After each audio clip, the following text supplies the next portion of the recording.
পশ্চিম বর্ধমান জেলার বাগডিহা গ্রাম এবং বীরভূম জেলার লবসন গ্রামের মধ্যবর্তী স্থল জুড়ে যে বাঁশের অস্থায়ী সেতু ছিল, সেই সেতু গত কয়েকদিন লাগাতার বৃষ্টির কারণে ভেঙে যাওয়ায় শুরু হয় নৌকা দিয়ে পারাপার। আর সেই পারাপার করতে গিয়ে যান্ত্রিক ত্রুটির কারণে নদীর মাঝখানে থাকা পাইপলাইনে ভেসে যায় নৌকাটি।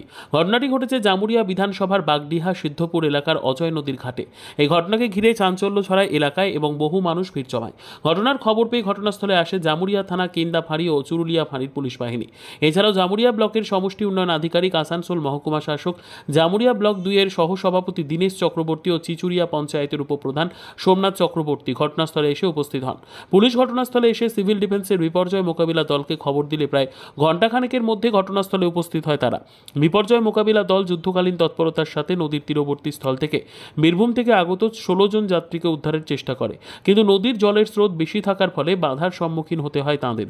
এরপর পশ্চিমবঙ্গ রাজ্য পুলিশের একটি রেস্কিউ টিম আসে ঘটনাস্থলে। দীর্ঘ 4 ঘন্টা প্রচেষ্টার পর সিভিল ডিফেন্স ও রাজ্য পুলিশের যৌথ মোকাবিলা দল ওই 16 জন যাত্রীকে সুরক্ষিত উদ্ধার করেন। পশ্চিম বর্ধমান থেকে কাজল মিত্রের রিপোর্ট, নিউজ সমাজ হিতৈষী। স্যার, ঘটনা কি ঘটেছিল এবং কিভাবে উদ্ধার করা হলো?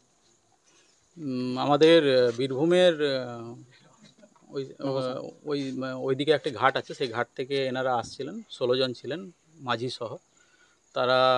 তাদের যে নৌকো ছিল, সেই নৌকো হঠাৎ করে ওইখানে মানে আটকে যায়। তো সেই খবর আমাদের কাছে পুলিশ এবং আমাদের বিডিও সাহেব এবং এখানে লোকাল যারা আছেন তাদের কাছে খবরটি আসে। খবর আসার পরে আমরা প্রথমেই রেস্কিউ টিম সঙ্গে সঙ্গে আমাদের আসে।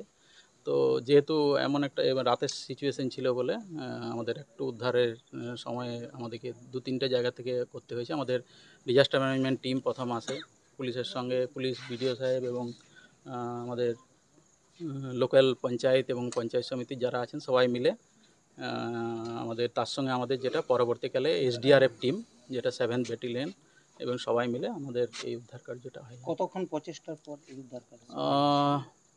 মোটামুটি 8 থেকে 10 ঘন্টা মোটামুটি লেগেছে। কতজন ছিল? 16 জন ছিলেন ওনারা। তারা কি এখন সবাই সুরক্ষিত? তারা সবাই সুরক্ষিত, তারা সবাই এখানে বসে আছেন, তারা সবাই সুরক্ষিত। তাদেরকে আমাদের এখান থেকে লোকাল অ্যাডমিনিস্ট্রেশন থেকে তাদেরকে নিজের বাড়িতেও পৌঁছে দেওয়া হবে। নৌকোর মধ্যে শুধু পাবলিকই ছিল না আর যানবাহন ছিল? নৌকোর মধ্যে আমরা পাবলিক, যেহেতু আমাদের মানে মানুষের জীবনের মূল্য সবচেয়ে বেশি, তাহলে আমরা প্রথম মানুষদিকে উদ্ধার করার করেছি। এই যে উদ্ধার করলেন, এখন ওনারা কি এখানে থাকবেন নাকি তাদেরকে? না, ওনাদেরকে আমরা নিজের বাড়িতে পৌঁছে দেওয়া। তারা কোন এলাকার বাসিন্দা? তারা সবাই বীরভূমের ওই বিভিন্ন এলাকার বাসিন্দা। ওইদিকে নবাসন বলে একটি জায়গা আছে, তার সঙ্গে আরও কিছু জায়গায় তারা আছেন বাসিন্দা। সবাই বীরভূমের বাসিন্দা। তারা বীরভূম থেকে আমাদের পশ্চিম বর্ধমান জেলাতে কী কাজে এসেছিল? বিভিন্ন কাজে এসেছেন। কেউ হয়তো ওইখানে বিভিন্ন কলকারখানা আছে জামুরিয়াতে, সেখানে কাজ করেন। কেউ আপনার নিজস্ব কোনো রিলেটিভ বা বন্ধুর বাড়িতেও এসেছেন, এরকমও আমরা দেখলাম। ঘটনাটি কটার সময় ঘটে? আমরা যেটুকু খবর পাই সেটা হচ্ছে যে আমাদের কাছে মোটামুটি 8টা থেকে 8:30 নাগাদ, 8:30টার পরে আর কি খবরটি আসে। ওইখান থেকে বীরভূম থেকে নৌকাটা কিছুক্ষণ আগেই ছেড়েছিল।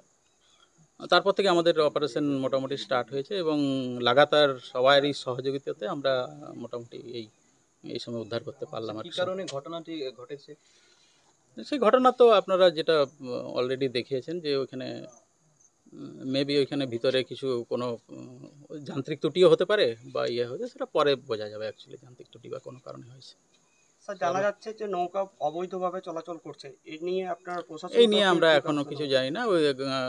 এটা নিয়ে আমি এখন কিছু বলতে চাইছি না, আমরা পরে দেখে নেব। ঠিক আছে। আপনার পরিচয়? আমি SDO আসানসোল বিশ্বজিৎ ভট্টাচার্য।